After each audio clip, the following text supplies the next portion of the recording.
अस्सलाम वालेकुम स्टूडेंट्स, हम कंटिन्यू करेंगे यूनिट नंबर 17 और आज जो टॉपिक्स हम पढ़ेंगे वो है biological clocks and circadian rhythms. और फिर हम देखेंगे प्लांट ग्रोथ के लिए जो रेगुलेटरी सब्सटेंसेस हैं वो कौन कौन से हैं और उनके फंक्शंस। सबसे पहले बात करते हैं बायोलॉजिकल क्लॉक्स और या फिर सर्केडियन रिदम्स क्या होते हैं। लिविंग थिंग्स में जो उनकी बिहेवियर एक्टिविटीज़ है ना, ठीक है, जो एनिमल्स हैं या प्लांट्स हैं वो अपने जो बिहेवियर के डिफरेंट तरह का बिहेवियर जो शो करते हैं रेगुलर इंटरवल्स में, उसे कहते हैं कि बायोरिदम्स या फिर बायोलॉजिकल रिदम्स। जैसे एक दिन में करें, 24 घंटे बाद करें या साल बाद करें, तो ये एक रेगुलर इंटरवल्स, ठीक है, एक टाइम ड्यूरेशन के बाद जिस तरह का वो बिहेवियर या एक्टिविटी शो करते हैं तो उसे कहते हैं बायोरिदम या बायोलॉजिकल रिदम्स। इसको हम इस तरह से बता सकते हैं कि अगर ये 24 आवर्स के बाद शो करें तो इसे कहते हैं सिरकेडियन। ठीक है, सिरकेडियन लैटिन वर्ड है सिरका, इसका मतलब है अबाउट, और डियन डाइज का मतलब है डे। तो मीन्स के 24 आवर्स एक दिन के बाद जिस तरह का बिहेवियर शो करेंगे उसे कहेंगे circadian, which means about 1 day. So they are also called diurnal rhythms. इनको इसलिए भी कहते हैं क्योंकि ये 24 आवर्स के दौरान शो कर रहे हैं। और अगर ये 365 डेज का हो और इस तरह का रिदम के साल में शो करें तो फिर इन्हें कहते हैं सिरकैनुअल।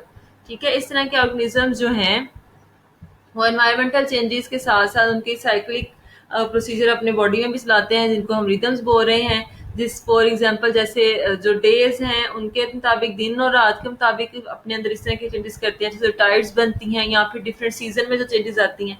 तो ये सारा उनका जो बिहेवियर जो है डिफरेंट सीजन में डिफरेंट होते हैं, ये एक बायोलॉजिकल क्लॉक्स के थ्रू होता है। ठीक है, अब बहुत सारे ऑर्गेनिज्म ऐसे हैं जो अपने इंटरनल रिदम और क्लॉक को मेंटेन करते हैं इस तरह से कि अगर प्रिडिक्ट करते हैं फिर कि अगर इन्वायरमेंट में कोई चेंजेस आती हैं, पीरियोडिक चेंजेस, तो वो अपने आप को उस सब के लिए पहले से ही तैयार करके रखते हैं।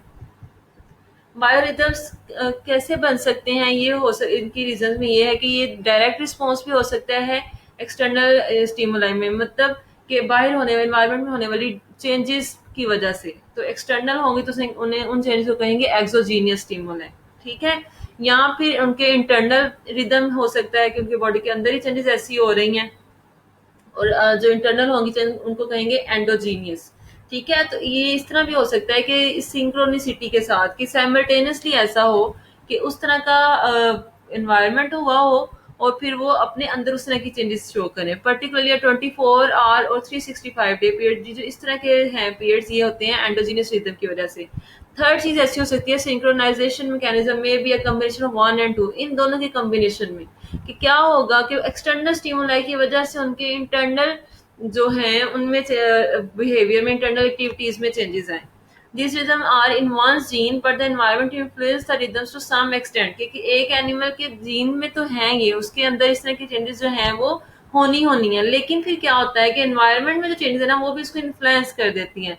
तो उनका जो बिहेवियर की टाइमिंग होती है वो कम्बिनेशन हो जाता है फिर रिदमिकल इंटरनल प्रोसेसेस और time limits of the environment के साथ साथ उनकी बॉडी में इंटरनल चेंजेस आती हैं।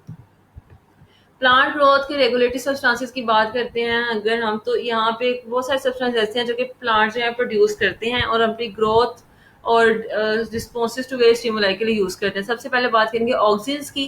ऑक्सीजन्स क्या हैं? ऑक्सीजन्स हैं इंडोल एसिटिक एसिड या फिर इसके वेरिएंट, मतलब इसमें थोड़े बहुत चेंजेस अगर आए तो भी वो ऑक्सीजन्स ही होंगे। अब स्टेम में क्या करेंगे, स्टेम में प्रमोट करते हैं सेल एनलार्जमेंट को in region behind apex, promote cell division in cambium. जो उसकी बार्क होती है, लेयर होती है, उसके अंदर भी सेल डिवीजन करवाते हैं। इसके अलावा स्टेम में भी सेल एनलार्जमेंट करवाते हैं। और रूट्स में क्या करेंगे, ये रूट में ग्रोथ को, रूट में जो है growth at promote growth at very low concentrations, inhibit growth at high concentration. क्या होगा कि अकॉर्डिंग टू द जो भी ये सॉइल की जिस तरह कंडीशन है ना उसके अकॉर्डिंग ये रूट को ग्रो करवाते हैं। ठीक है, अगर सॉइल में कंसंट्रेशन जो है सॉल्ट के, मिनरल्स की वो लो है तो उसकी ग्रोथ को इंक्रीज करवाएंगे, मतलब उसको रुकने नहीं देंगे। और अगर बहुत ज्यादा हो गई है तो फिर उसकी इनहिबिट भी करवाएंगे। फॉर एग्जांपल जियोट्रॉपिज्म, जियोट्रॉपिज्म में क्या होता है, promote growth of fruits from cuttings and callus, जहाँ से कहीं से कटिंग हुई हो। जैसे कि प्लांट की हम जैसे कहते हैं कि एक प्लांट की शाख ले लें, उसको कहीं पे लगा दें तो उसके अंदर ग्रोथ हो जाएगी, तो उस प्लांट की शाख के अंदर जब रूट्स बनने लग जाएंगी तो वो होगा ऑक्सीजन की वजह से। इसके बाद बर्ड इनिशिएशन करवाते हैं शूट्स में, लेकिन कभी कभी ऐसा होता है कि ये साइटोकाइनेस के अगेंस्ट काम करते हैं। साइटोकाइनेस दूसरे एक और है नीचे इनके रेगुलेटरी प्रोडक्ट्स, हम इनके बारे में बाद में पढ़ेंगे। ये उनके अगेंस्ट काम करते हैं कि बर्ड को इन्होंने इनिशिएशन करानी है, लेकिन ये जो है ना ये बर्ड की कटिंग्स करवाते हैं। इसके बाद apical dominance and fruit growth करवाते हैं। ठीक है, एपिकल डोमिनेंस, एपिकल पोर्शन क्या होता है, जहां से बढ़ना होता है प्लांट ने या लीव्स ने या शाखों ने या रूट्स ने। ठीक है, देखें some time induce parthenocarpy. Parthenocarpy क्या होती है, मीन्स के फर्टिलाइजेशन के बगैर ही प्लांट्स का जो है ना वो फ्रूट बना देते हैं। इसके अलावा ये डिले करवाता है लीव सेनेसेंस में। लीव सेनेसेंस क्या होती है कि जो पत्ते हैं ना वो ज्यादा जल्दी पुराने हो जाए फिर जो है वो झड़ जाए। ठीक है, उसको ये डिले करवाता है। इनहिबिट एब्सिशन, एब्सिशन में क्या होगा, यही जो प्लांट्स के जो पत्ते वगैरह ना गिरने लग जाते हैं उसको भी ये रोकते हैं। कमर्शियल एप्लीकेशन में देखें तो इंडोल एसिटिक एसिड को लैब में भी प्रिपेयर करवाया जाता है, जिन्हें हम कहते हैं सिंथेटिक ऑक्सीन्स। ठीक है, कि ये खुद प्रिपेयर करवाए जाते हैं। ये इंडोल एसिटिक एसिड की बजाय ज़्यादा एक्टिव होते हैं क्योंकि प्लांट जो हैं उनके पास एंजाइम्स नहीं होते इनको ब्रेक डाउन करने के लिए, तो ये अपना काम अच्छे तरीके से कर सकते हैं। For example NA naphthalene acetic acid, ये क्या कराएगा, stimulates fruiting, help natural fruit set. जो प्लांट्स में जो फ्रूट्स बनने होते हैं ना उनको प्रमोट करवाता है ये। इसके बाद इंडोल प्रोपियोनिक एसिड है, ये क्या कराएगा, causes fruit setting in absence of pollination. ये पार्थिनोकार्पी करवाता है, जैसे फर्टिलाइजेशन नहीं होती है, पोलिनेशन नहीं होती, फिर भी फ्रूट को बनने में हेल्प करता है। इसके बाद 2,4-D 2,4 dichloro phenoxy acetic acid, ये क्या क्या कराता है, ये जो प्लांट्स जब हमने क्रॉप्स वगैरह उगाए होते हैं तो उनमें जो एक्स्ट्रा प्लांट्स उग जाते हैं जिन्हें हम वीड्स कहते हैं, जिनकी हमें जरूरत नहीं होती है, उनको किल करने में हेल्प करता है। Use in cereal crops and lawns to eliminate weeds, जो एक्स्ट्रा प्लांट्स बन जाते हैं। इनविट सप्रूटिंग ऑफ पोटैटोज, जो पोटैटोज ने जहाँ से उनकी बनना होता है, सप्रूटनिंग होनी होती है, उसको भी ये इनहिबिट करता है। ठीक है, इसके बाद क्या करता है, prevents premature fruit drop, retards abscission, के अगर कच्चे फलों को गिरने से भी रोकता है। जिब्रेलिन की बात करें तो जिब्रेलिन को है फंगल कल्चर्स के थ्रू कमर्शियली प्रोड्यूस कराया जाता है या लैब में प्रोड्यूस कराया जाता है।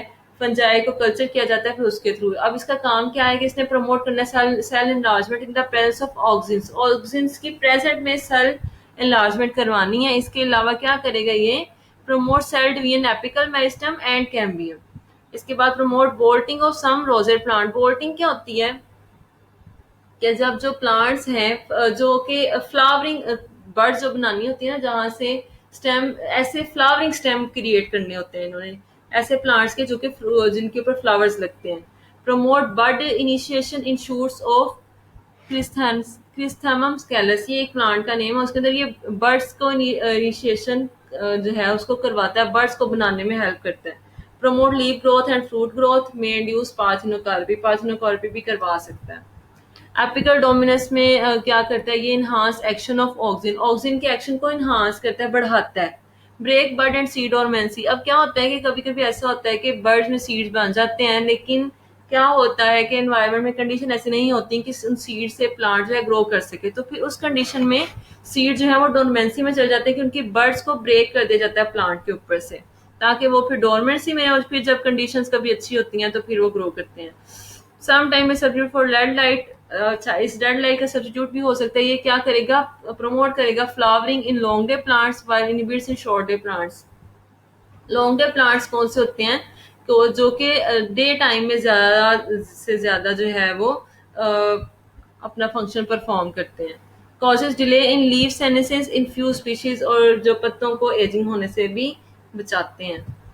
कमर्शियल एप्लीकेशन है जिब्रेलिन की। जिब्रेलिन ए जो है प्रमोट करता है फ्रूट सेटिंग को, मतलब कि फ्रूट को ज़्यादा से ज़्यादा ग्रो करवाता है। इस तरह मतलब डिफरेंट, जैसे कि टैंजरीन्स और पियर्स जो हैं उनके अंदर क्या करवाता है, ग्रोइंग सीडलेस ग्रेप्स।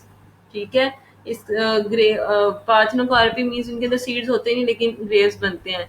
इसके अलावा बेरी का साइज उसको इंक्रीज करवाता है। जिब्रेलिन 3 जो है ये क्या करेगा, ब्रूइंग इंडस्ट्री में स्टिमुलेट करता है ए अमाइलेज प्रोडक्शन को।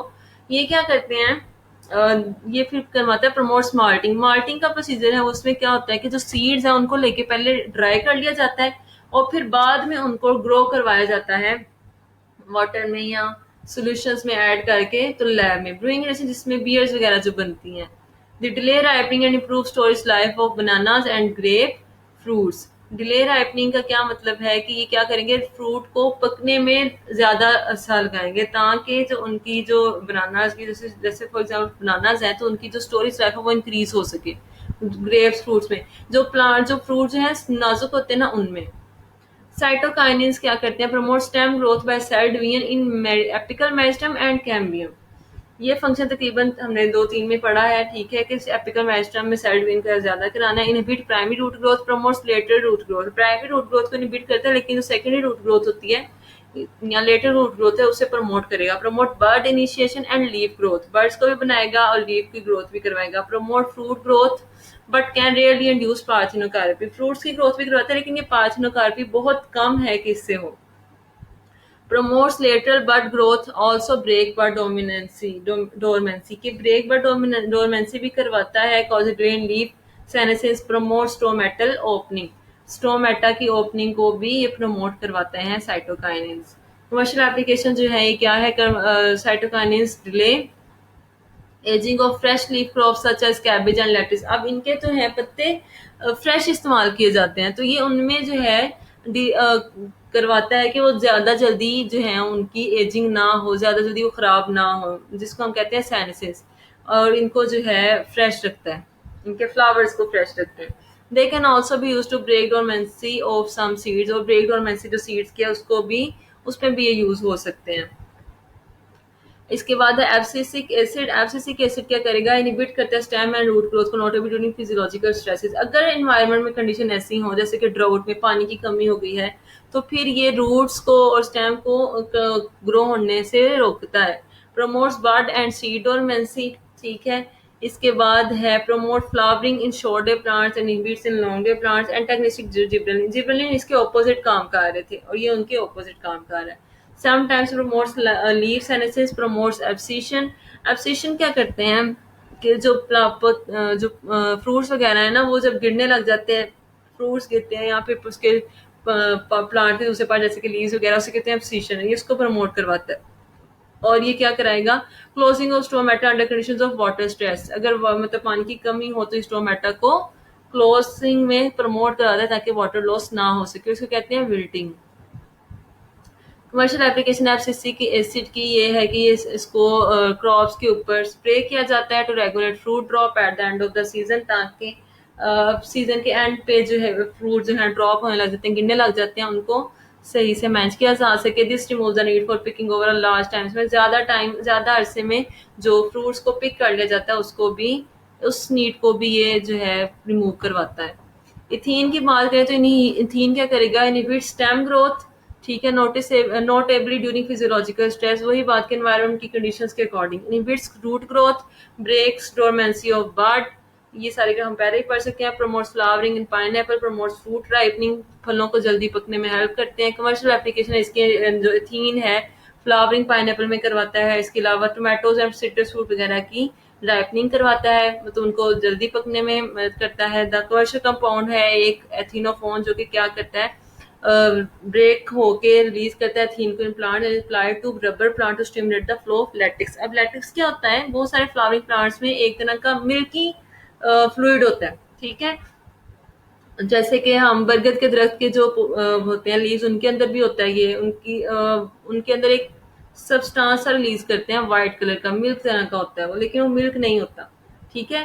तो ये उनको भी स्टिमुलेट करवाता है ताकि वो जल्दी ज़्यादा से ज़्यादा जो है वो निकल जाए, एक तरह का उनका एक्सक्रीटरी प्रोडक्ट होता है वो। Okay students, that's all for today.